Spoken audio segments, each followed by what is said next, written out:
Molt bon dia a tothom i molt bon dia de Sant Jordi. Bona diada. Avui és un dia de festa gran. Avui és Sant Jordi, patró de Catalunya. És un dels dies més bonics per viure al nostre país.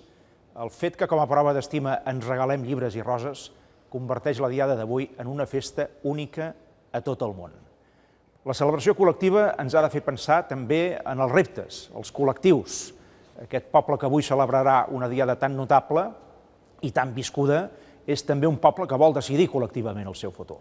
L'heroisme que se'ns demana avui és de coses que tenim a l'abast, de complir el deure de cada moment, de fer el que toca i d'estar per allò que cal fer. Avui, dia de Sant Jordi, tenim una gran ocasió simplement per fer-ho.